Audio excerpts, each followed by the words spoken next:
محمد کا، میٹھا نام محمد کا، پیارا نام محمد کا، میٹھا نام محمد کا، ہر دل کو منور کرتا ہے، خیر سے دامن بھر۔ کیسی ہستیاں کہ جن کی تعریف اللہ خود قرآن کے اندر کرتا ہے کہ کوئی عام جماعت نہیں ہے، اولئک حزب اللہ، یہ اللہ کا لشکر ہے، اولئک هم الراشدون، یہ سیدھی راہ پر چلنے والے ہیں، اولئک هم المفلحون، یہی کامیاب لوگ ہیں، کتب فی قلوبہم الایمان، کہ جن کے ایمان کی گواہی اللہ دیتا ہے۔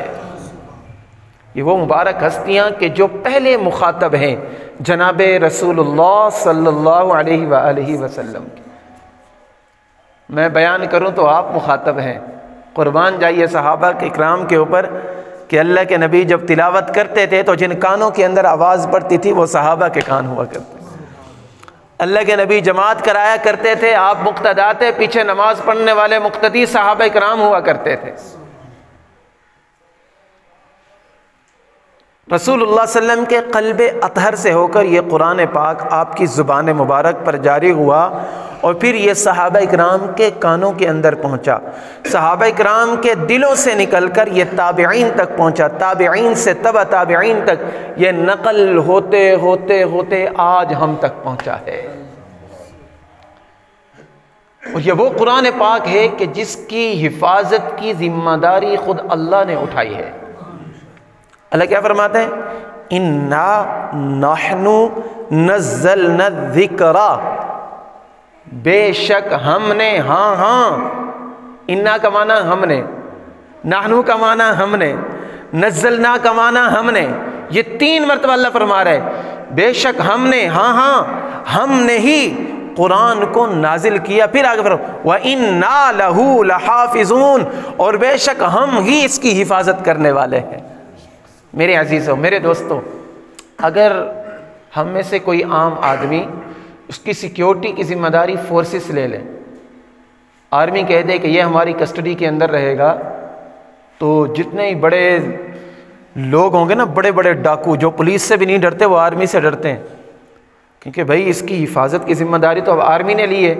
اب آرمی سے پنگا لینا، اسٹیٹ سے پنگا لینا، ملک سے پنگا لینا، آرمی سے ٹکرائیں گے تو ہم تو پاش ہو جائیں گے، تو وہ لوگ اس کے اوپر ہاتھ ڈالنے سے ڈرتے ہیں۔ صدر جس کی ذمہ داری لے لے، لوگ ہاتھ ڈالنے سے ڈرتے ہیں، اور جس کی امریکہ ذمہ داری لے لے اس کے اوپر بھائی وقت کا سپر پاور اس کے پیچھے ہے۔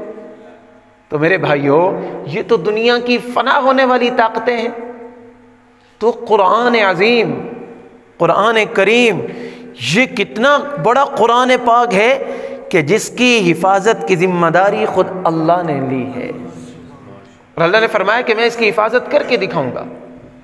اس لیے قرآن پاک کو مٹانے کی، قرآن پاک کے اندر تحریف یعنی تبدیل کرنے کی سازشیں یہ آج سے نہیں، یہ شروع سے ہوتی چلی آ رہی ہیں، لیکن ہمیشہ دشمنوں نے، ہمیشہ قرآن کے منکروں نے، مسلمانوں کے دشمنوں نے اپنے منہ کی کھائی ہے، اور انشاءاللہ اب بھی وہ منہ کی کھا رہے ہیں۔ رسول اللہ صلی اللہ علیہ وسلم کے مبارک دور کے اندر انطاکیہ والے آئے۔ انطاکیہ ایک ملک ہے، آپ لوگوں نے سنا ہوگا۔